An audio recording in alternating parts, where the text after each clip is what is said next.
passar aí para a nossa sequência, né, do estudo que nós iniciamos. E o tema dessa introdução ainda, né, por que teologia reformada?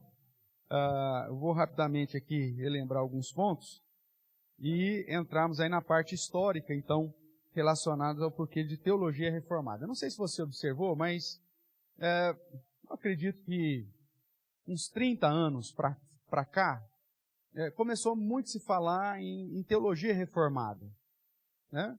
Nós sempre ouvimos que, quando a gente chegava na igreja evangélica, nós somos protestantes, mas ninguém gostava muito desse termo. E por muito tempo, a igreja acabou se distanciando dessas questões mais doutrinárias, principalmente na década de 80. Quem é crente desde a década de 80 sabe que na década de 80, até por conta da influência das chamadas ondas evangélicas, né, na década de 70 e um pouquinho antes, que surgiu as igrejas pentecostais ou neopentecostais.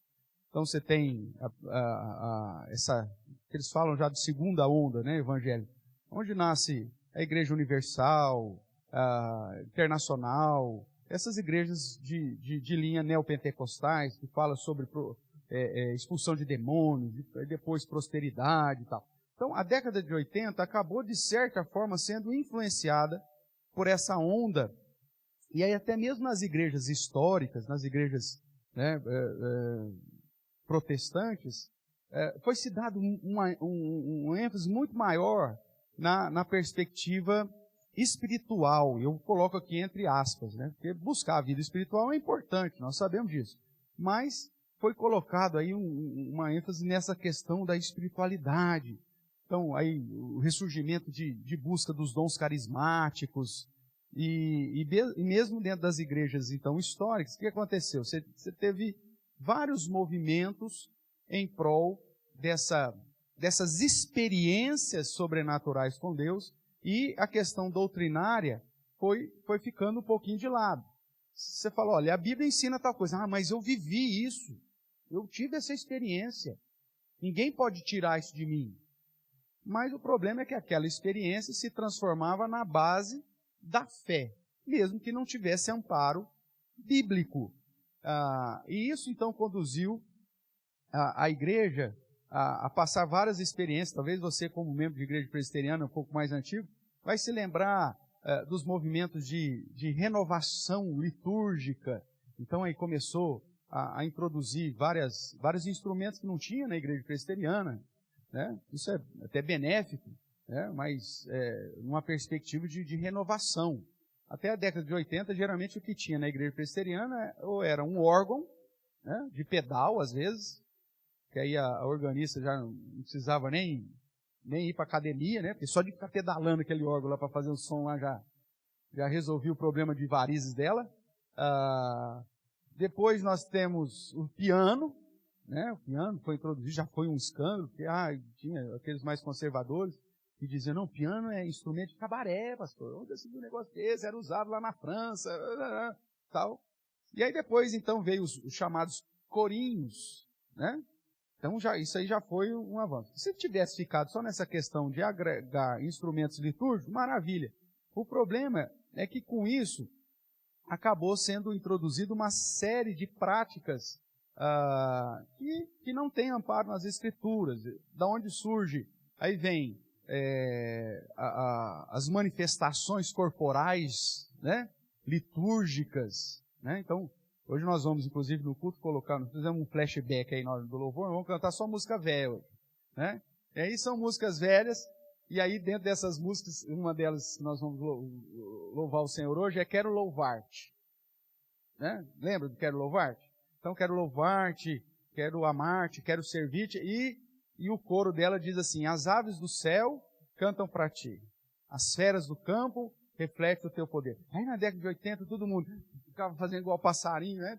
A galinha pintadinha veio depois, mas quem começou esse movimento foi a gente. Então, né? As aves do céu, e todo mundo fazia assim, as feras, fazia cara de gatinho, assim, tal, de fera, nos campos, né? Tal. Vocês não viram isso? Deus preservou vocês. Mas não fazia isso. Deus preservou vocês. Infelizmente, Deus não me preservou disso. E eu vivi esse negócio. E aí as mulheres olhavam para a outra assim, né? Tá. E aí, então, começou a mudar. E daí surge, mais para frente, liturgicamente, a questão da dança litúrgica, né? Da dança espiritual. Né? Então, tudo isso foi um processo. Ninguém chega na igreja e inventa um trem novo do dia para a noite. É sempre um processo. Todo desvio teológico, todo desvio litúrgico, todo desvio prático do cristianismo começa devagarinho, né? E as coisas vão se introduzindo. E aí, então, aconteceu isso na década de 80, começo de 90. Fato que, no início de 90, a igreja, ou em especial, alguns pastores da igreja, começaram a se preocupar com esse negócio. Né? Porque aí não ficou só na questão litúrgica, começou a entrar na questão doutrinária. Talvez você também, na década de 80 e 90, deve ter visto essa questão do dente de ouro. Você lembra dessa história do dente de ouro? Você era crente já na época? Né? Então, que as pessoas iam para a igreja para receber um dente de ouro. Né? A prosperidade começa com a história do dente de ouro. E aí depois que o cara já ganhava o dente de ouro, falou, não, agora eu quero ganhar um baú inteiro de ouro, por que só o dente?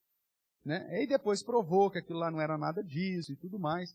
Mas foram movimentos que começaram a trazer algumas práticas que não tem nada a ver com o cristianismo bíblico. E aí, em resposta a esse movimento, começa-se, então, um movimento de retorno às Escrituras. Lembra que eu falei, eu acho que na primeira aula, toda reforma religiosa tem um ponto em comum. Qual que é o ponto em comum? O retorno às Escrituras. A volta para a Bíblia.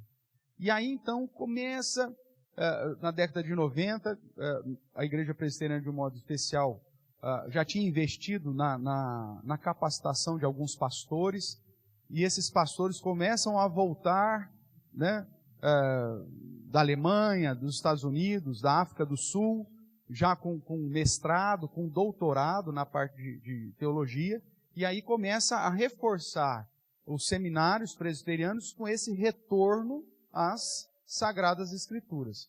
E aí, a partir de 90, você tem criações, inclusive, né, na parte teológica da igreja, de centros de pós-graduação, de cursos, que chamam a atenção para essa ideia da teologia reformada, que nada mais é do que um sinônimo para a teologia bíblica. Porque toda vez que se fala de reforma, fala-se do que mesmo? Retorno para as Escrituras. Tá? Então, e esse movimento tem se perpetuado, graças a Deus, na nossa geração, e tem, de certa forma, alcançado a igreja local. Né? É lógico que ainda com algumas resistências, né? As pessoas gostam de satisfazer a si próprias e não satisfazer a Deus. Então, às vezes você apresenta princípios bíblicos, doutrinários, litúrgicos e de uma postura séria dentro da questão escriturística, e aí as pessoas aqui fala muito de teologia, né? Mas teologia é vida, irmãos. Porque teologia é que vai moldar a sua prática de vida. É a teologia que vai moldar o seu jeitão de viver dentro daquilo, ou segundo a vontade de Deus. Se você não conhece o que Deus quer de você, você vai viver de acordo com a sua própria cabecinha. E aí, o seu coração e a sua mente certamente vão te conduzir a práticas que não agradam ao Senhor. Então, aí nós vimos que essa teologia reformada é necessária porque é o estudo da revelação de Deus. Né? Nós vemos que Deus se revelou não só pela natureza, chamada revelação geral, mas Deus também se revelou pelas Escrituras. E o modo de eu conhecer mais a vontade de Deus para a minha vida é justamente estudando as Escrituras. Eu vou pedir para o Márcio me ajudar aqui, Márcio. Pegar o microfone vermelho lá, que esse aqui é bateria, onde nós usamos o dia inteiro, já deve estar meio terminando. Aí nós fizemos um resumo histórico na última aula, mostrando que durante todos os períodos históricos,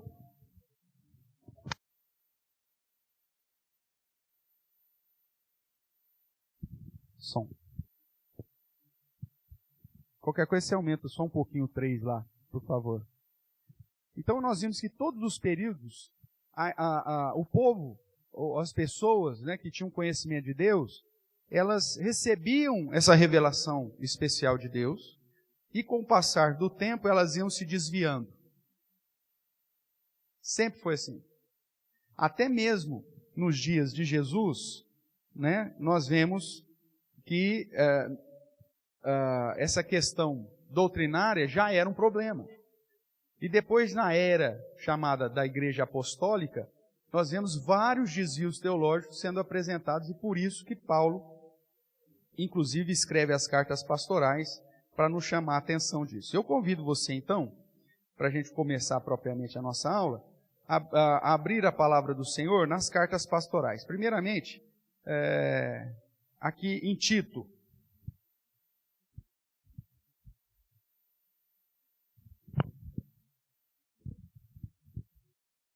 Epístola de Paulo escrita a Tito, no capítulo 1.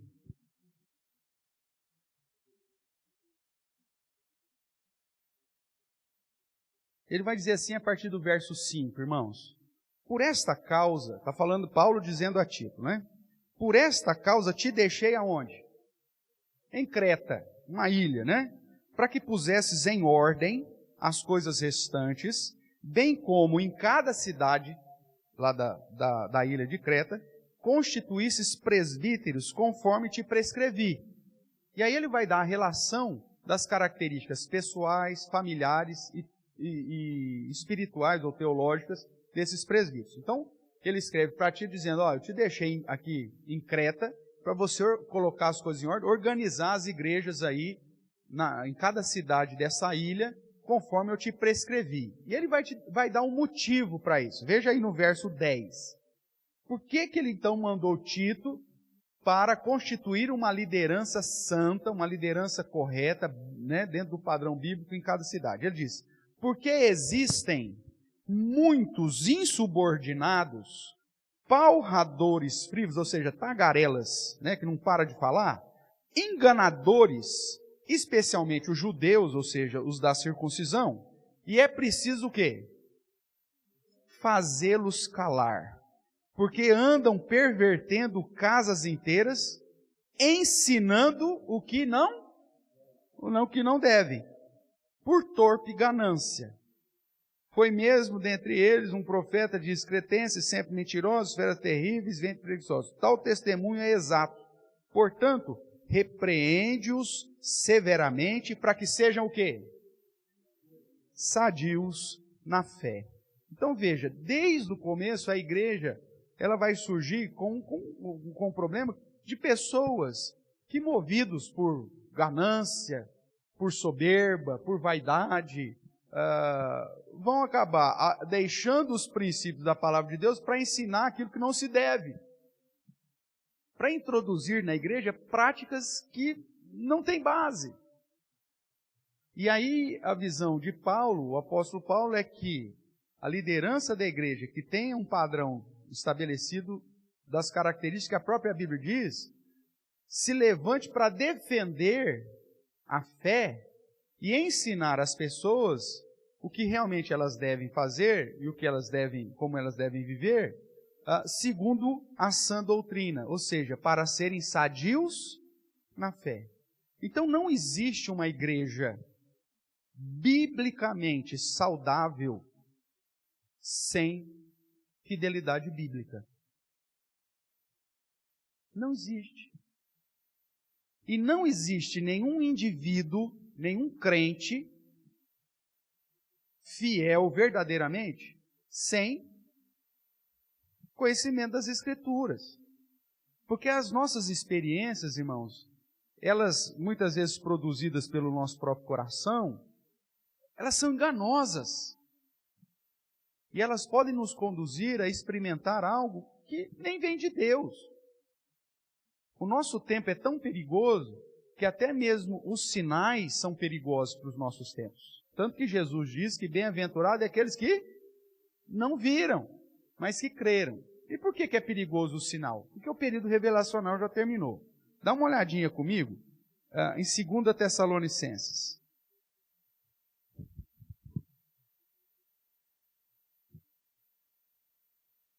2 Tessalonicenses, capítulo 2.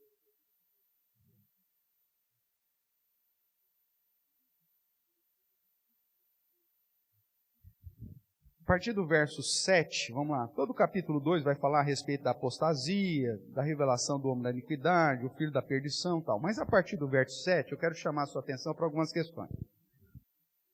Paulo já vai dizer isso lá no primeiro século. Com efeito, o mistério da iniquidade já opera, e aguarda somente que seja afastado aquele que agora o detém. E então será de fato revelado o iníquo, a quem o Senhor Jesus matará com o sopro da sua boca e o destruirá pela manifestação da sua vida. Ele está falando das questões do fim e dizendo que isso já está operando no mundo. É aquilo que nós já temos estudado em Apocalipse. O Apocalipse não vai acontecer, o Apocalipse já está acontecendo desde o primeiro século, ok? Verso 9. Ora, o aparecimento do iníquo é segundo a eficácia de quem? De Satanás. E ele vai se manifestar de que forma? Com todo poder, com sinais e com prodígios da mentira. O que Paulo está querendo nos dizer é o seguinte: os nossos tempos hoje é um tempo onde aquilo que Deus queria que nós soubéssemos já foi dado. A Bíblia diz que Jesus é a expressão exata do ser de Deus, e que nos últimos dias Ele nos revelou pelo Filho. Apocalipse, a revelação que é de Jesus Cristo, é a última. Não pode ser acrescentado nada e tirado nada. Então nós que já recebemos a revelação especial de Deus, e temos ela, temos que estar focados nela.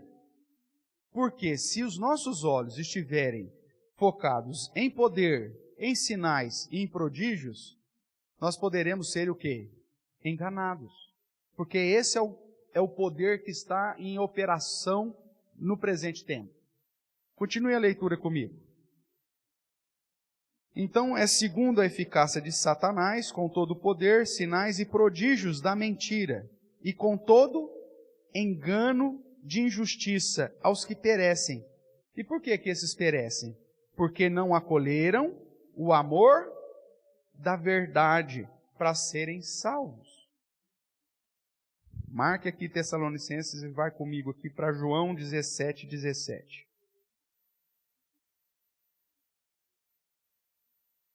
Só um parênteses aqui. Fica marcando aí que nós vamos voltar para Tessalonicenses. O que diz João 17:17? Vamos ler todos juntos?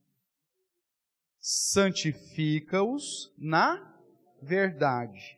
A tua palavra é a verdade. Volte lá para Tessalonicenses. E aí ele diz então o verso 10. E com todo engano de injustiça aos que perecem, porque não acolheram o amor da...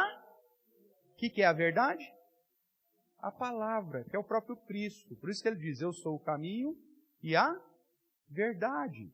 Então não acolheram a Cristo e não acolheram a palavra, porque a palavra é a verdade. Não é uma verdade, mas é a verdade.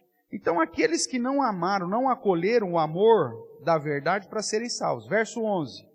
É por esse motivo, pois, que quem?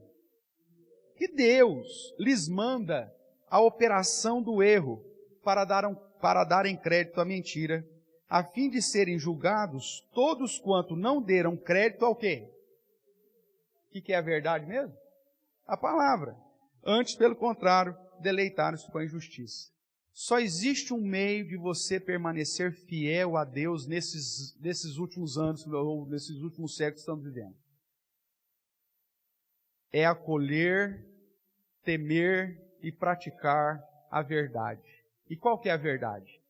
A Bíblia. Eu tenho que ficar correndo atrás de sinais, de poder e de prodígios? Essa é a operação do erro.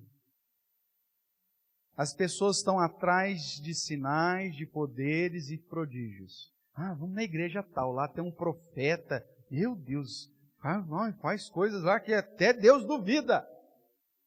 E vai mesmo, na operosidade do engano, na eficácia de Satanás, vai fazer sinais, prodígios e poderes. Agora, e a palavra? E o amor à verdade? E o acolhimento fiel às Escrituras? Não, isso aí não. Isso é teologia, deixa de lado.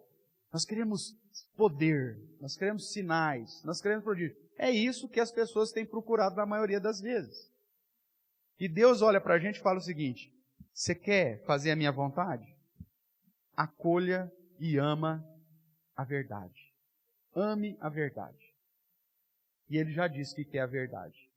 É a minha palavra.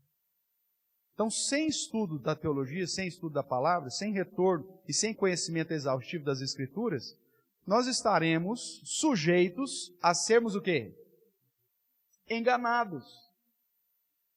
E aí que é o problema. Tem igrejas inteiras, irmãos, denominações inteiras, que estão sendo o quê? Enganados. E que acham que estão servindo a Deus, mas não estão, porque desprezam a palavra. Ou pega só aquilo que interessa para eles. Esse é o grande problema. Nós precisamos... E por que então da teologia reformada? É porque estudando teologia reformada ou teologia bíblica, nós estamos fortalecendo a nossa comunhão, o nosso amor, a nossa a fé e, consequentemente, fortalecendo o nosso conhecimento segundo a vontade de Deus. E é isso que Ele espera de nós. Porque só com esse conhecimento é que a gente vai conseguir colocar em prática aquilo que, de fato, agrada ao Senhor. Então, nós vemos que, durante toda a história, homens e mulheres foram usados por Deus para justamente fazer o quê? Chamar a atenção para a palavra. E aí, então, nós chegamos nas bases aí fundamentais da teologia reformada, a nossa terceira parte aqui, né? Por isso o ponto 3 aí, que é dessa introdução. Então, quais são as bases fundamentais de uma teologia bíblica ou de uma teologia reformada? Você certamente já ouviu falar sobre as 5 solas, ou os 5 somentes, né? Isso aí, em especial aí nesses últimos anos, foi reforçado de novo, até pela comemoração dos 500 anos da Reforma, agora em 2017. Então, isso, né, foi divulgado de uma maneira muito mais exaustiva. Mas vamos relembrar. A primeira, uma das primeiras solas, né, em latim, por isso sola fide, que é somente a fé, aponta para o fato de que o homem é justificado única e exclusivamente pela fé, sem o acréscimo das obras, do mérito humano e por meio dele.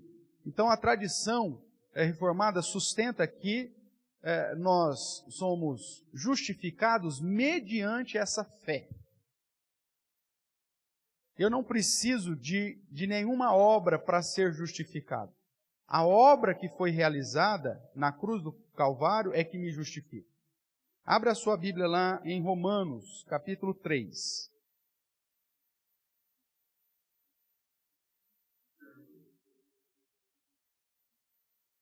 Romanos, capítulo 3, versos... Vamos ler a partir do verso 23. Ou 21, vai.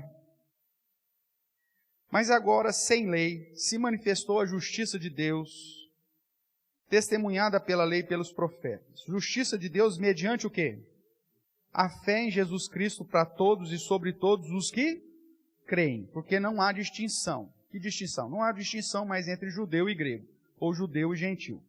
Pois todos pecaram e carecem da glória de Deus, sendo justificados gratuitamente por sua graça, mediante a redenção que há em Cristo Jesus, a quem Deus propôs no seu sangue como propiciação, mediante o quê?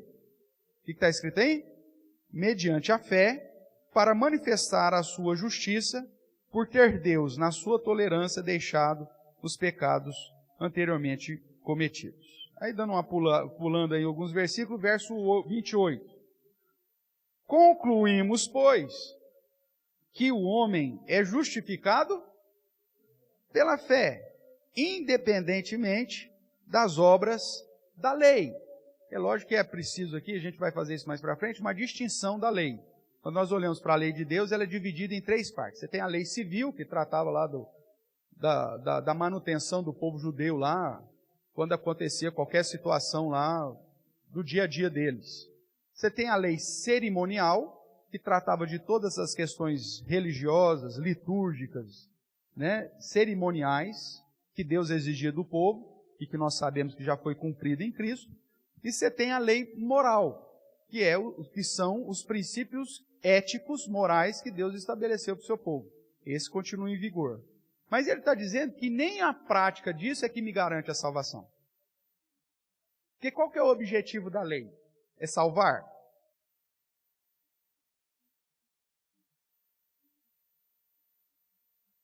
O objetivo da lei é nos condenar. É para mostrar para todo mundo que ninguém consegue alcançar a salvação por si só. Esse é o objetivo da lei. Quando Deus diz, não dirás falso testemunho. Quem já mentiu alguma vez na vida? Né? E a própria Bíblia diz, se alguém diz que não tem pecado, já é o quê? Mentiroso. Pronto, já deu um falso testemunho, então já pecou. Então, se você mentiu uma única vez na sua vida, você já feriu a lei de Deus. Quer dizer, você não pode mais para o céu. Então, o objetivo da lei não é conduzir ninguém para o céu. O objetivo da lei é para calar a nossa boca diante de Deus, para que alguém chegue e diga, eu mereço, hein? Eu fui bonzinho, hein? Lembra da propaganda antiga lá? Não esqueça a minha calói? A salvação não é assim, cara. O menininho na propaganda ajudava a mãe a lavar a louça. Aí na hora que a mãe ia guardar a louça, tinha um bilhetinho. Não esqueça a minha calói. Lembra disso? Os mais velhos igual eu assim vai lembrar. O menino ia lá, lavava o carro do pai, na hora que o pai lavava o carro, abria a porta, um bilhetinho lá no volante. Não esqueça a minha calói. Com Deus não é assim. Eu abri a porta para minha irmã velhinha entrar. Aí você olha para Deus e fala, não esqueça a minha calói. Não tem isso. Não é por mérito.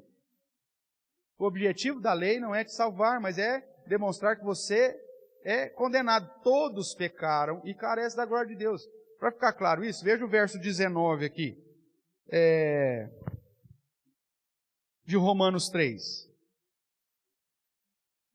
Ora, sabemos que tudo o que a lei diz, aos que vivem na lei, ou seja, os judeus, o diz para que se faça o quê? Para que se cale toda a boca e todo mundo seja o quê? Culpável perante Deus. Então qual que é o objetivo da lei? Calar a boca de todo mundo. Eu sou judeu, então eu vou para o céu, já tenho o passaporte carimbado. Não tem, meu amigo. É através da graça, mediante a obra de Cristo, aplicada no seu coração, somente pela fé. Que segundo lá Efésios capítulo 2, 8, não vem nem de você. Na hora que eu não vou falar da graça, eu vou pegar o texto lá. Mas lá vai dizer que nós somos salvos pela graça, mediante a fé. E isto, ou seja, a fé, não vem de vós, é um presente de Deus. Nós somos tão miseráveis que nem para acreditar em Jesus nós damos conta. Paulo vai dizer, ou Lucas registrando em Atos, né? Vai dizer que é Deus quem abre a porta da fé. E quem nos dá o arrependimento para a vida. Nós somos tão pecadores, irmãos, que nem para arrepender a gente consegue. A gente tem remorso. E o remorso é sempre pautado na vergonha. Por que as pessoas ficam com remorso? Porque elas ficam com medo de descobrir o que se fez, então ela fica tão envergonhada que ela tem remorso. Agora, arrependimento verdadeiro é fruto da ação de Deus no nosso coração, porque nem isso a gente consegue, de tão mal que nós somos. Então, qual que é o objetivo da lei? Calar toda boca.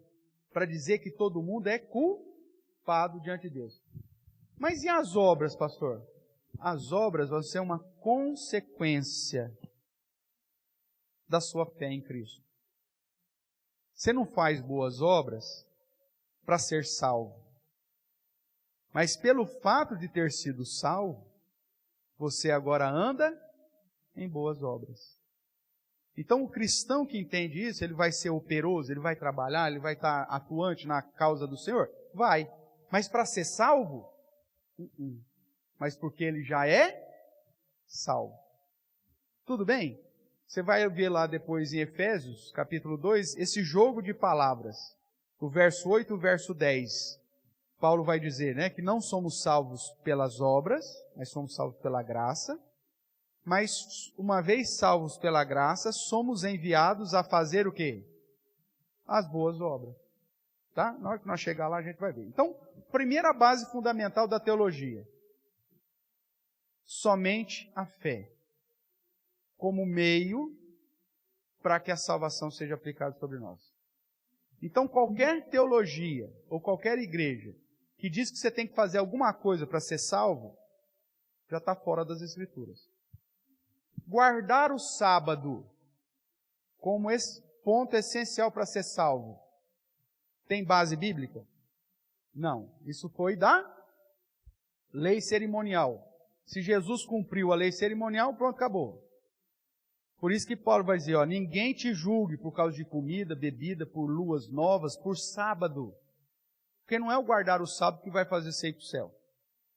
Ah, mas o sábado também não trata da lei moral, pastor? Trata, nós estudamos isso recentemente em ética. Mas dentro do princípio moral, é o princípio de você consagrar ao Senhor um dia, sabendo que Deus é quem te sustenta. Esse é o objetivo moral da lei. Humanamente falando, ainda mais dentro do sistema capitalista que vivemos, vamos imaginar quem tem comércio. Fechar o comércio um dia na semana é prejuízo na visão de gestão. Não é, Gabriel? Eu tive loja também, eu sei como que é. Eu fechava domingo, o pessoal fala, domingo é o dia que você mais vende. Mas é o dia que está consagrado ao Senhor. Para demonstrar que a minha confiança na minha provisão não vem do meu trabalho, mas vem daquele que é soberano sobre a minha vida. Esse é o objetivo de ter um dia consagrado ao Senhor. E aí, quando nós estudamos, nós vimos que existe uma série de situações que, por convenção, colocamos o primeiro dia da semana, que foi justamente quando o Senhor Jesus ressuscitou, foi justamente quando a igreja no Antigo Testamento se reunia para celebrar ou para partilhar do pão, foi quando, inclusive, João recebeu a última revelação, que foi a revelação do Apocalipse. Então, por conta disso, em convenção, nós colocamos o primeiro dia da semana. Mas o princípio moral é você ter um dia consagrado ao Senhor, onde você deixa de ganhar dinheiro, onde você deixa de agir em atividades comerciais para o seu sustento, para a sua manutenção, demonstrando a confiança de que a provisão vem dele. Basicamente isso. Então veja, qualquer igreja que coloque um ponto como obras para a salvação, está fora. Pastor, nós vamos estudar isso mais para frente aqui no curso, mas o dízimo, quem não dá dízimo vai para o inferno, como disse aí um pastor aí de uma igreja neopentecostal. O dízimo é obras de salvação? Não. Mas é aquele que entendeu a obra da graça, obviamente que vai, em fidelidade, obedecer outros princípios da palavra de Deus, não só em relação ao dízimo, não só em relação a um dia de consagração ao Senhor, não só em outras obras, mas na obra de evangelizar, de pregar, de adorar a Deus. Então, essas obras que nós temos, não é para ser salvo, é porque nós já fomos salvos em Cristo. Então, somente a fé. Qualquer comunidade que coloque qualquer outra coisa como indispensável para a sua salvação, além da fé em Cristo Jesus, está errado. Tudo bem até aqui? Segundo ponto aí, básico. Nós vamos estudar isso depois com mais vagar, irmãos, com vários outros textos na sequência do curso de teologia, tá bom? Segundo ponto aí, sola escritura, ou seja, somente a escritura. A escritura ou a Bíblia é a única regra de fé e prática da igreja. E o protestantismo aceita as doutrinas da sua inspiração, autoridade, inerrância, ou seja, o fato de que ela não falha, clareza, necessidade e suficiência. Somente as Escrituras são o fundamento da teologia reformada. Pastor, qual que é o objetivo da igreja reformada? Uma igreja que tem como teologia reformada. Estudar o quê? A Bíblia e as doutrinas que são inspiradas na autoridade bíblica. Nós temos alguma outra revelação que é estudada com a mesma autoridade da Bíblia? Não.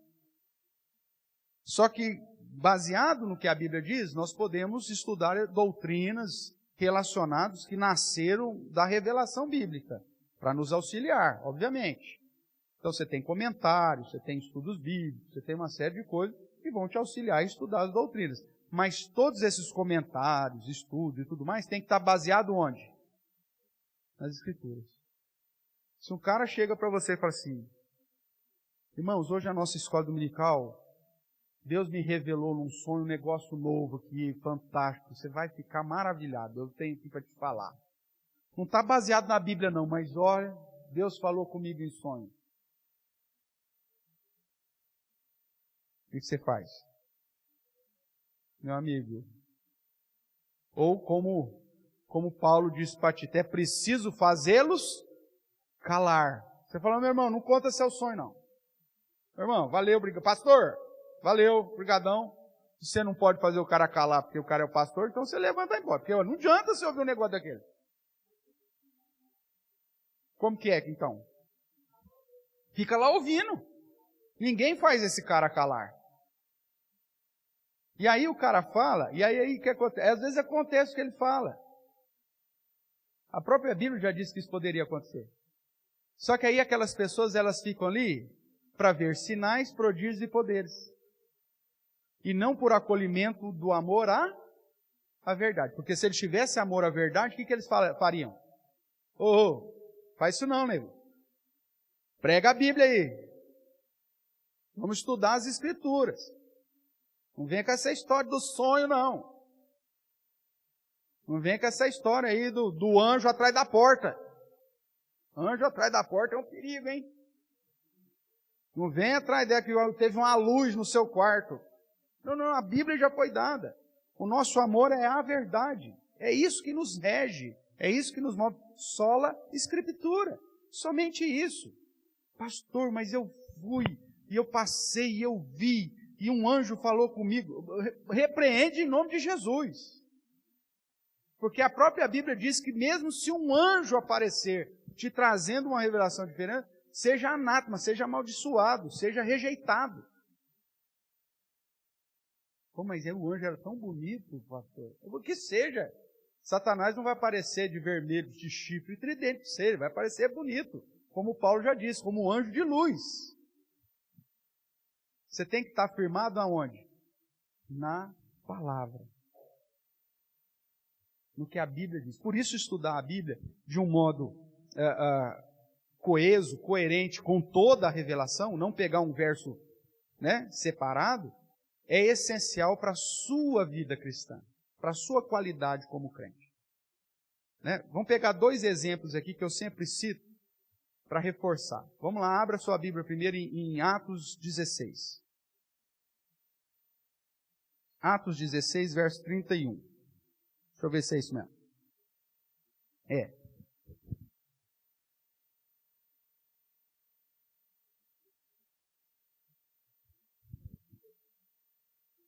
Atos 16, verso 31.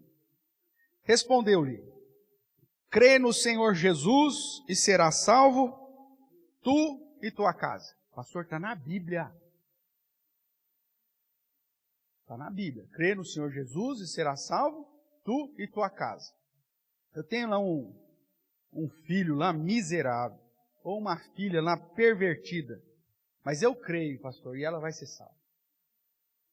Pode até ser, irmão, você vai orar por isso. Mas essa promessa não é uma promessa para você. Você pode orar, buscar e pregar o Evangelho para ela. Pode ser, ou para ele. E pode ser que realmente Deus os alcance.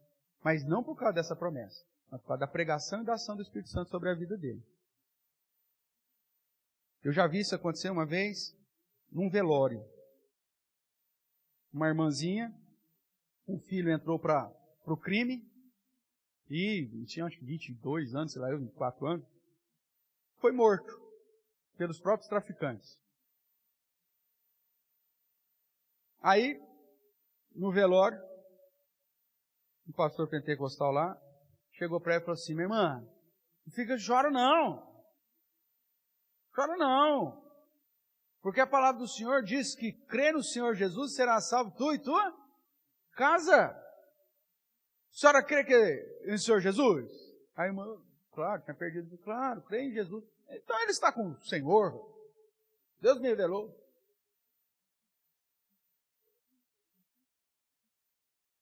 Sabe de nada? O que esse texto está falando, irmãos? Vamos lá. Primeiro é um texto histórico. Está contando a história que aconteceu com os apóstolos. Então, se é história, todo livro histórico registra a história. Se Atos fosse um livro profético, então ele traria uma profecia. Mas não, é um livro histórico. Primeira coisa. Qual que é a situação? O carcereiro, né, que ia se matar, porque pensou que Paulo e Silas tinham fugido da cadeia, foi confrontado por Paulo e Silas. Veja aí o verso 27, ó. O carcereiro despertou do sono e, vendo abertas as portas do cárcere, puxando da espada, ia suicidar-se, supondo que os presos tivessem fugido. Mas Paulo bradou em alta voz: não te faças nenhum mal, que todos aqui estamos. Então o carcereiro, tendo pedido uma luz, entrou precipitadamente e trêmulo, prostrou-se diante de Paulo e Silas. Depois, trazendo-os para fora, disse: senhores, o que devo fazer para que seja salvo? Aí é a resposta dos apóstolos: crê no Senhor Jesus e será salvo tu e tua casa. Foi uma promessa específica para quem? O carcereiro. Vamos ver o que aconteceu. Verso 32. E lhes pregaram a palavra de Deus, e a quem mais? E a todos da sua casa. E naquela mesma hora da noite, cuidando deles, lavou-lhes os vergões dos açoites, e a seguir foi ele batizado, e todos quem mais? E todos os seus. Então, levando-os para sua própria casa, depois à mesa, e com todos os seus manifestava grande alegria por terem crido em Deus. Então essa promessa de Atos 16:31, crê no Senhor Jesus, será salvo toda a tua casa, era uma promessa para quem? O carcereiro. Foi aplicada essa promessa na vida do carcereiro? Foi.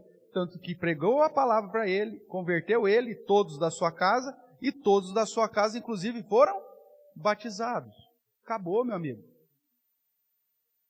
Essa promessa não foi dada para mim nem para ninguém mais. Agora, o que está em voga hoje? Você tem que pregar o Evangelho. E Deus pode alcançar a sua família. Você tem que orar pela sua família? Tem. Mas não existe nenhuma promessa de que a salvação é familiar. Muito pelo contrário. A promessa bíblica é que a salvação é o quê? Individual. E pode sim. É para tristeza não, mas biblicamente falando, uma família pode ter filhos salvos e filhos não salvos. Abraão teve. Isaac teve. Pais da fé. Patriarcas. Isaac teve quantos filhos? 2.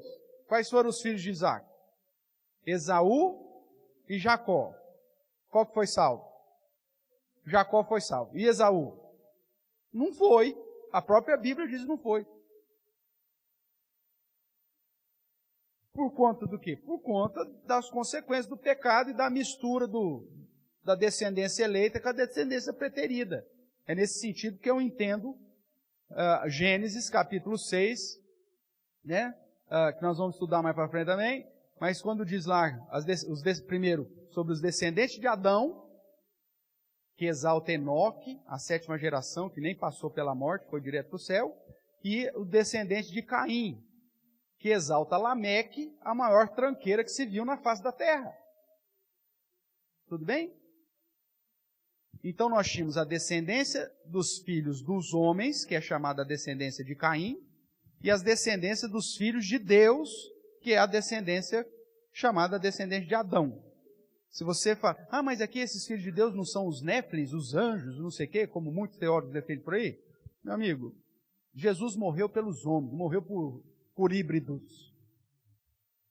Se você vai para a genealogia de Lucas, a genealogia de Jesus, você vai ver que Lucas vai lá fazendo fulano, que gerou, é pai de Beltrano, parará, papapá, que é filho do fulano, que é filho do Tertuliano, do Otaviano, não, Otaviano não tem.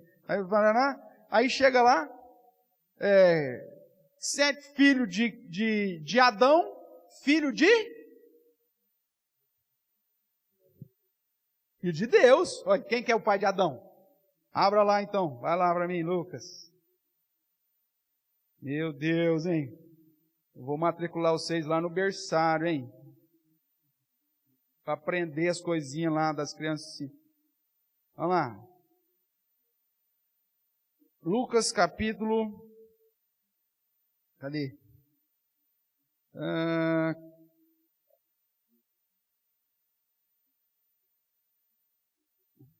Capítulo 3. Genealogia de Jesus.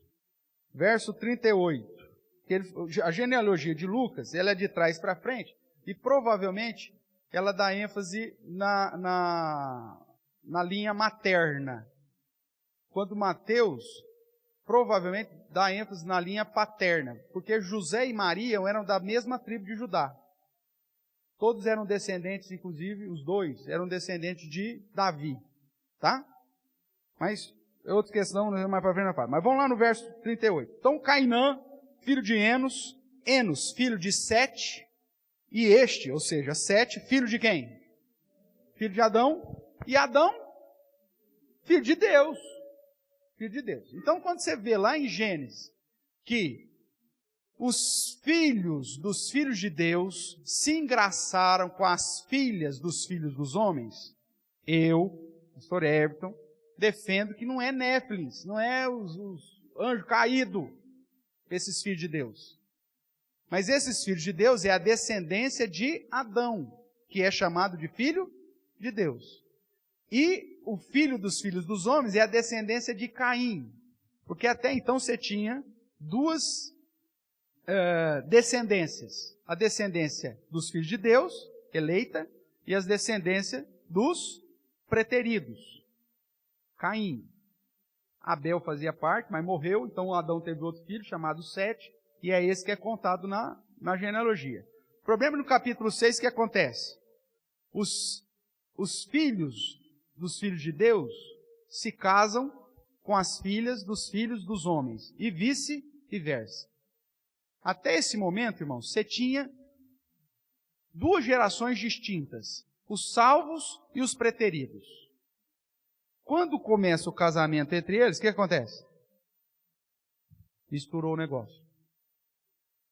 E aí, quando Deus traz o dilúvio, e Noé já nasce em que contexto? Nesse contexto? Misturado. E aí, então, cada um de nós pode gerar tantos eleitos quanto não eleitos. É por isso que Isaac teve 2 filhos, gêmeos, nascidos ali, do mesmo pai, da mesma mãe, no mesmo dia, só que um era eleito e o outro não era. Vai estudar isso mais para frente lá com o Vargar. Mas por que eu estou chamando sua atenção? Porque a palavra de Deus, irmãos, nos mostra que algumas áreas eu preciso compreender mais exaustivamente para que a minha prática de vida esteja de acordo com o padrão. Então eu pegar lá a expressão, crê no Senhor Jesus, ser salvo tu e tua casa, e aplicar isso para todo mundo hoje, é um erro teológico. Porque foi aplicado somente sobre o carcereiro. O padrão nosso é, você tem que falar do amor de Deus para todo mundo da sua família. E Deus é que vai continuar fazendo a obra dele. A nossa oração é para que Ele nos dê filhos eleitos. Uma vez que Ele promete ser o nosso Deus e o Deus da nossa descendência. Mas, quem define isso? Sou eu? Não, é o próprio Deus. Outro exemplo aí, vai lá para Filipenses. Isso aqui é só um parênteses, tá? Nós vamos estudar isso com mais vagar lá na frente. Só para você entender a importância das Escrituras e das Escrituras corretamente. Então você tem aqui, Filipenses capítulo 4, verso 13.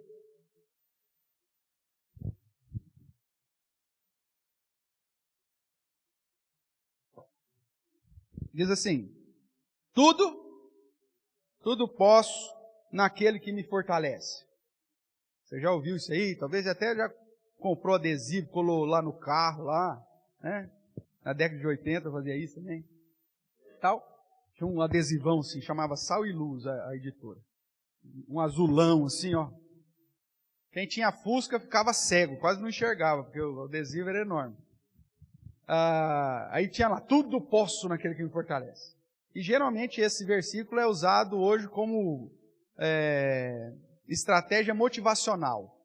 A pessoa está lá, jururu, está dando tudo errado na vida dela, fala assim: não, fulano, você não pode se abater, não. Afinal de contas, tudo posso naquele que fortalece. Ótimo, essa é uma verdade bíblica. Mas significa que você não vai ter dificuldade na vida? É isso que o versículo está dizendo? Que você não vai passar por lutas? Ou que você não está sujeito a situações adversas? Geralmente, quando usa-se esse verso, tudo posso naquele fortaleza, você fala: eu posso ter um iate, eu posso ter uma mansão, eu posso viajar para onde eu quiser, porque tudo posso naquele que me fortalece. Espera aí, meu amigo, não é isso que o texto está dizendo. Vamos ver o que o texto está dizendo? Verso 10.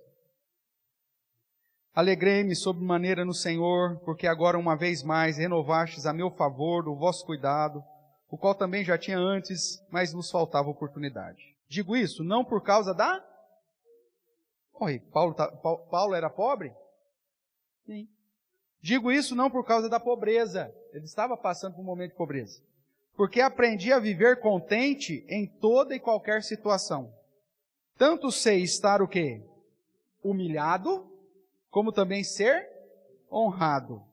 De tudo e em todas as circunstâncias já tenho experiência, tanto de fartura, como de fome. Paulo passou fome, passou. Assim de abundância, como do quê? De escassez. E aí vem a frase: tudo posso naquele que me fortalece. Eu posso, inclusive, passar pela pobreza, eu posso, inclusive, passar pela escassez, eu posso, inclusive, passar pela falta de tudo. Porque o tudo posso naquele que fortalece não é um versículo que diz que você não vai ter problema. Mas é um versículo que diz que apesar do problema você vai passar por ele, porque Deus é a sua força. Veja, então eu tenho que estudar a palavra, mas estudar ela de modo correto. É isso que aponta essa base fundamental da teologia, chamada sola Escritura, ou somente a Escritura. Nós vamos fundamentar isso mais para frente também. Terceira sola, solus Christus, somente Cristo, como uma forma de reação dos protestantes contra a Igreja Católica secularizada e contra os sacerdotes que afirmam ter uma posição especial e serem mediadores da graça e do perdão por meio dos sacramentos que ministravam. O que a Igreja Católica diz? Que o padre, o bispo, o sacerdote católico, ele é representante de quem? Deus. O Papa, como que é o título que eles dão? Vicário do quê? Vicário de Deus. Ou seja, ele representa Cristo, ele está no lugar de Cristo. Então ele, o padre, ele é instrumento dos meios de graça. Tanto é que dentro do catolicismo, para você ser perdoado dos seus pecados, o que você tem que fazer? Confissão auricular. Você tem que chegar na orelhinha lá do padre lá e contar todos os seus pecados. E aí o padre, por ser o mediador de graça e do perdão, ele vai, então, você vai estar perdoado, só que você tem que ter uma penitência. Você tem que fazer obras. Você tem que fazer alguma coisa para compensar. Veja, só por isso o catolicismo não deveria ser considerado cristianismo. Meu Deus, pastor, o senhor agora comprou uma briga, hein? Se Jesus e a obra de Cristo não é suficiente para me perdoar os pecados, eu preciso da figura de um outro homem, o que eu fiz com Cristo? Eu acabei com ele. E é por isso que a fé reformada diz: somente Cristo. Somente Cristo. Ok? Então a reforma defendeu que tal mediação entre homem e Deus é feita somente por Cristo, o único capaz de salvar a humanidade, ou os homens, e o tema central da reforma protestante. Abra sua Bíblia lá em Timóteo.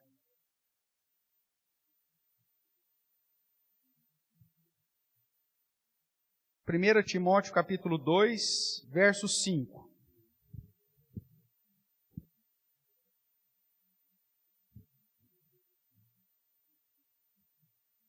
Primeiro Timóteo capítulo 2, verso 5, vamos ler juntos? Diz aí: porquanto há um só Deus, e um só mediador entre Deus e os homens, o padre da paróquia do seu bairro.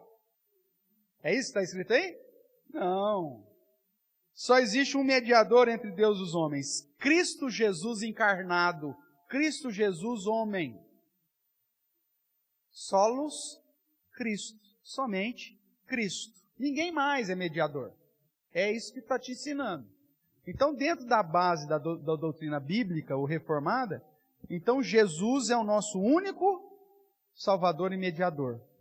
Não existe outro.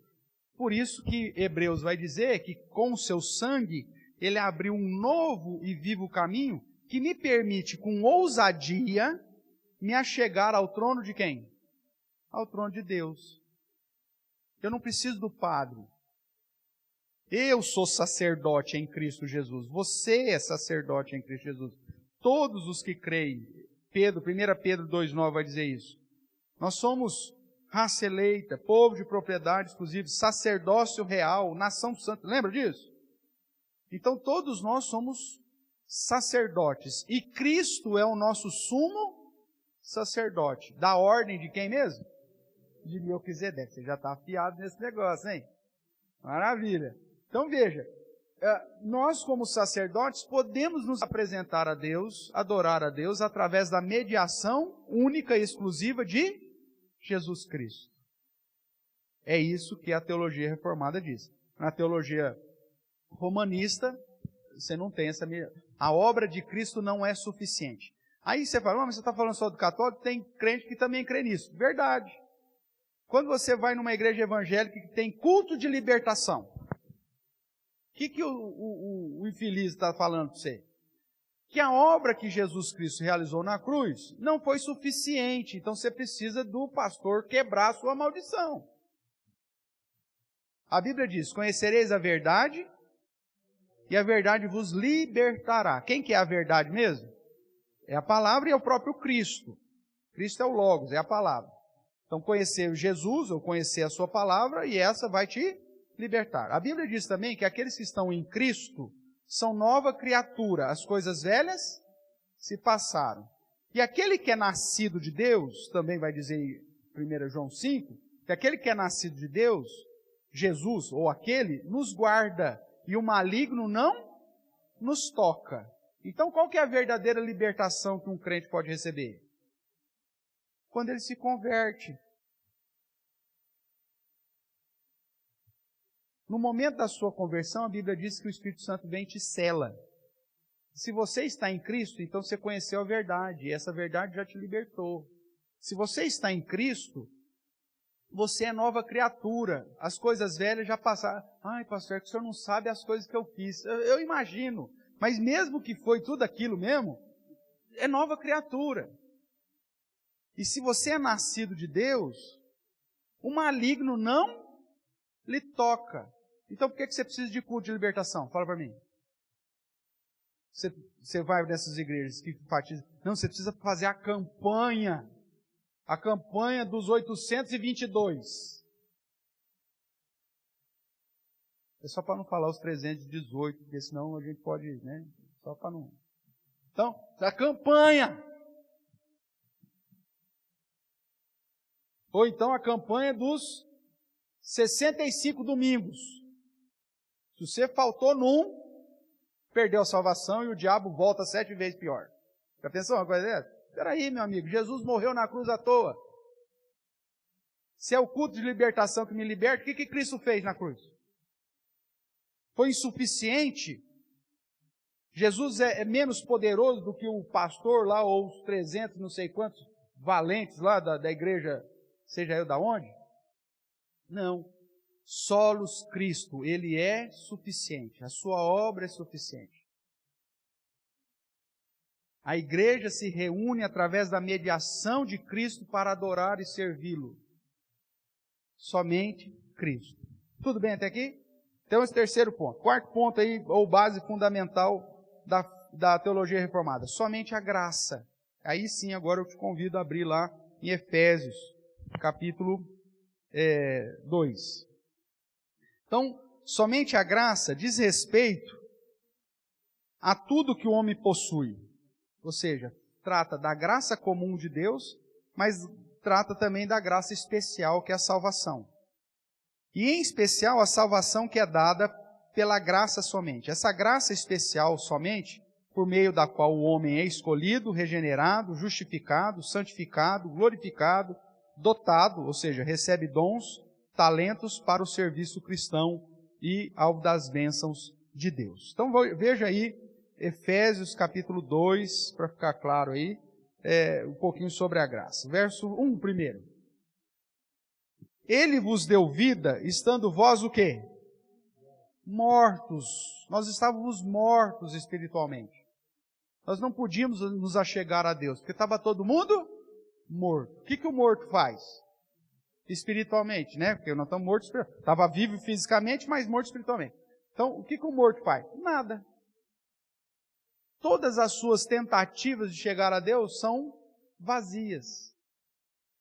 É Ele, e esse Ele nós sabemos que é Cristo, se você seguir aí a ideia do final do capítulo 1, Ele vos deu vida, estando vós mortos nos vossos delitos e pecados, nos quais andastes outrora, segundo o curso desse mundo, segundo a ação de Satanás na sua vida, né? E que continua atuando nos filhos da desobediência, entre os quais também nós andamos outrora, segundo as inclinações da nossa carne, fazendo a vontade da carne e dos pensamentos, éramos por natureza filhos da ira, como também os demais. Mas Deus, sendo rico em graça ou em misericórdia, por causa do grande amor com que nos amou, e estando nós mortos em nossos delitos, nos deu vida juntamente com Cristo, pela graça, verso 5 aí, pela graça sois salvos. Então, sola graça, né? Ou sola gratia, somente a graça. Nós somos salvos pela graça de Deus, não é por obras meritórias. Isso vai ficar mais claro lá na frente. E juntamente com Ele, verso 6, e juntamente com Ele nos o quê? Oh, mas peraí, pastor, a ressurreição não é só lá no final?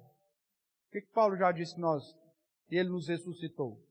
É porque ele está falando da ressurreição espiritual. Há a vida física e a morte física. Existe a morte espiritual e a ressurreição espiritual. A primeira ressurreição que Apocalipse vai dizer, e que é a mesma que Paulo fala, é a sua conversão, é o momento da sua conversão. Você estava morto espiritualmente nos seus delitos, nas suas práticas, e Ele te deu vida, Ele te ressuscitou. Então a primeira ressurreição que nós passamos é a ressurreição espiritual. Se porventura você morrer antes da volta de Jesus, aí você vai passar também pela segunda ressurreição, que aí vai ser a ressurreição física. Se você estiver vivo até a volta de Jesus, você não vai passar pela ressurreição, mas o seu corpo será transformado. Então temos duas ressurreições. A ressurreição primeira que nós já passamos, aqueles que já se converteram, obviamente, é o novo nascimento, é o fato dele nos dar vida quando ainda estávamos mortos. Por isso nós ressuscitamos em Cristo. O que mais que diz aí? E juntamente com Ele nos ressuscitou e nos fez assentar nos lugares celestiais em Cristo Jesus. Por isso que você já é sacerdote real. Você já reina com Cristo hoje e você já é embaixador do seu reino hoje. Nós estamos vendo isso em Apocalipse. Mas Cristo já reina hoje. Ele não vai voltar daqui para reinar 1000 anos. Esquece esse negócio. Biblicamente falando, Jesus já reina. E nós já somos reis com Ele, embaixadores com Ele. Reinamos com Ele aqui. E também o adoramos. Somos sacerdotes dele e de Deus. Apocalipse capítulo 20 vai dizer isso. Isso aí mais para frente. O que mais que ele diz? Verso 7. Para mostrar nos séculos vindouros a suprema riqueza da sua graça em bondade para conosco em Cristo Jesus. Agora presta atenção, verso 8, 9 e 10, que é o grande finale aqui desses versos. Porque pela graça sois salvos. Então nós somos salvos através da graça, mediante a fé. A fé é o que aplica essa graça em nós. Mas a salvação é pela graça. Tá bom? Então, porque pela graça sois salvos, mediante a fé. Isto não vem de vós, ou seja, a fé não vem de você mesmo. É lógico que existem vários tipos de fé, nós já estudamos isso, vamos repetir isso mais para frente. Mas a fé salvadora é um presente de Deus, é dom de Deus. Verso 9. Não de obras, para que ninguém se glorie, pois somos feitura dele, criados em Cristo Jesus, para o quê? Para as boas obras, as quais Deus de antemão preparou para que andássemos nela. Então eu não sou salvo pelas obras, mas uma vez que eu fui salvo pela graça, eu sou salvo para as obras. Então o crente, ele não produz nada para ser salvo, mas a partir do momento que ele foi alcançado por Jesus Cristo, ele passou pelo novo nascimento, aí agora o que ele tem que fazer? Tudo para a glória de Deus. Todas as suas obras agora passam a ser válidas. E você foi chamado para fazer as boas obras que Deus de antemão preparou para você, para que você andasse nelas. Então o cristão, ele vai fazer todas as coisas, não para ser salvo, mas porque já foi salvo pela graça em Cristo Jesus. É disso que é a quarta base aqui da teologia reformada. E para terminar, irmãos, a quinta base, só lhe deu glória, ou somente glória a Deus, que é aquilo que eu falei aqui na transição. Uma vez que nós somos alcançados em Cristo Jesus por sua graça, aplicada à fé, nós então, mediante a palavra, vamos produzir boas obras para a glória de quem? De Deus. É para nós mesmos? Não. Como diz aqui, o verso 9, não de obras, né, salvíficas, para que ninguém se glorie, para que ninguém se glorifique. As nossas obras realizadas agora em Cristo é para a glória de quem? Para a glória de Deus. Então só lhe deu glória, somente a Deus a glória. Este pilar da teologia reformada afirma que o homem foi criado para a glória de Deus. E tudo que ele fizer deve destinar a glorificar a Deus. A sua vida como cristão, a sua vida como discípulo de Cristo, que você faz e deixa de fazer, tem que glorificar a Deus. Essa é a base. Não existe mais aquela diferença entre vida sacra e vida secular. Ah, pastor, de segunda a sábado, eu não me preocupo em glorificar a Deus, mas no domingo aí eu venho, tomo banho, venho bonitão, cara piedosa, né? Eu trato até bem a mulher, trato bem o marido, né? Dou beijinho nos filhos, né? Porque é domingo. Domingo é vida sacra. Agora, de segunda a sábado, aí eu faço o que eu quero da vida. É assim? Não. Na perspectiva dos méritos, muitas vezes as pessoas vivem assim. Tanto é que o cara faz? Ele pula o carnaval e depois, o que ele faz na quarta-feira de cinza? Põe pó na cabeça. Oh, perdão. Não, meu amigo, não existe mais divisão entre vida secular e sacra. A sua vida é para a glória de Deus. Então, o que você faz na família conta, o que você faz no seu trabalho conta, o que você faz no relacionamento social aí conta, na sua declaração de imposto de renda conta, no cumprimento das suas responsabilidades civis, sociais, eleitorais, tudo conta. Tem que ser tudo para a glória de Deus. Então essas são as 5 solas, que é a base fundamental da teologia que nós vamos estudar. Tratando aí de um quarto ponto, né, com a reforma protestante e o fundamento das 5 solas, então renasceu a busca pela Escritura, pelas sãs doutrinas. Nós vemos que Calvino, que foi um dos personagens da reforma protestante do século XVI, elaborou sua obra-prima chamada Instituição da Religião Cristã, ou chamada simplesmente por Institutas, isso em 1536. E aí ele sistematiza a fé reformada, que serve de base para as doutrinas posteriormente conhecidas como doutrinas reformadas ou calvinistas. Citando aqui um site qualquer que eu peguei, eu acho que é Mundo Cristão da UOL, calvinismo, na visão do mundo, é uma religião cristã surgida durante a Reforma Protestante e que se baseia na predestinação, na valorização dos bons costumes e na defesa do trabalho e do lucro. Nada disso. Não sabe de nada. Não sei quem que escreveu isso aqui, mas isso é o que se ensina por aí. O que é calvinismo? É a exaltação do lucro, né? É a igreja capitalista, né? Calvinismo é capitalismo. Aí você tem lá Max Weber, né? O espírito capitalista do calvinismo, aquela coisa toda. Não entenderam nada, né? Não conhece, aí vira papagaio, porque aí o pessoal vai repetindo. Mas não é disso que se trata calvinismo. Calvinismo trata de uma sistematização, uma cosmovisão bíblica aplicada em todas as esferas da nossa vida. É colocar a Bíblia em prática em todas as esferas da nossa vida, inclusive nas questões comerciais. Tá? Então, se você quiser estudar um pouco sobre esse assunto, tem um trabalho que é doutorado, um trabalho de doutorado, do André Bieler. Acho que foi editado pela nossa editora Cultura Cristã, não sei se ainda tem, mas chama O Pensamento Econômico e Social de Calvino. Se você quer conhecer a aplicação da visão calvinista para as áreas econômica e social, esse livro vai tratar disso. E não trata de capitalismo, mas sim da liberdade. Tá? Então, cuidado com aquilo que você ouve muitas vezes sobre calvinismo. Por outras vezes, então, nós somos reduzidos apenas aos chamados 5 pontos do calvinismo.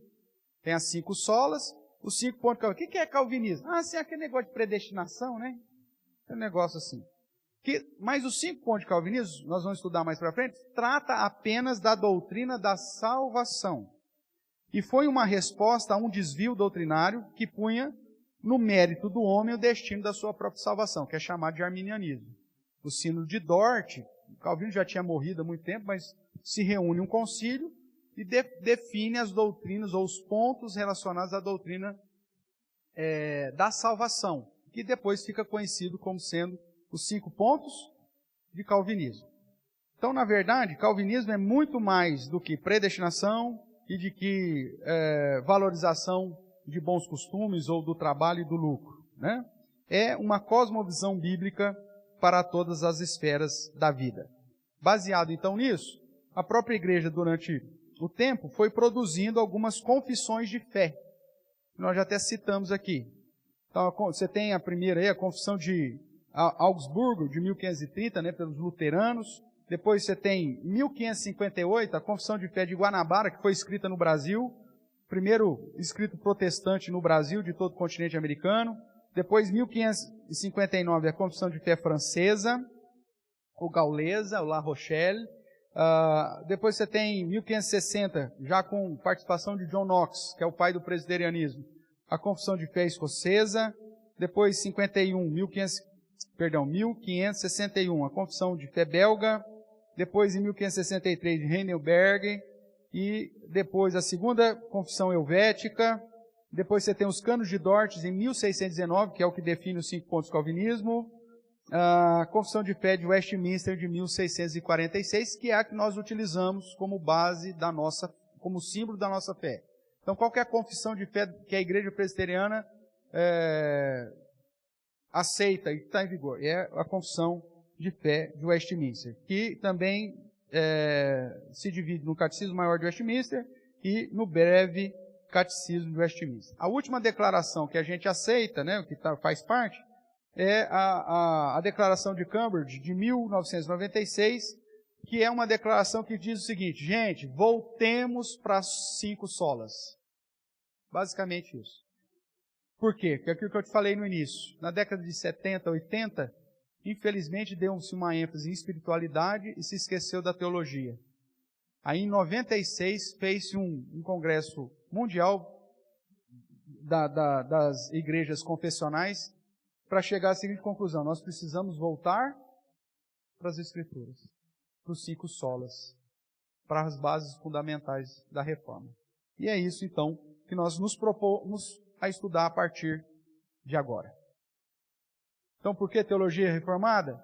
Porque sem ela, meu amigo, você nunca vai viver uma vida individualmente cristã como verdadeiro discípulo de Cristo, e coletivamente nós nunca seremos uma igreja que de fato agrada ou agrade ao Senhor.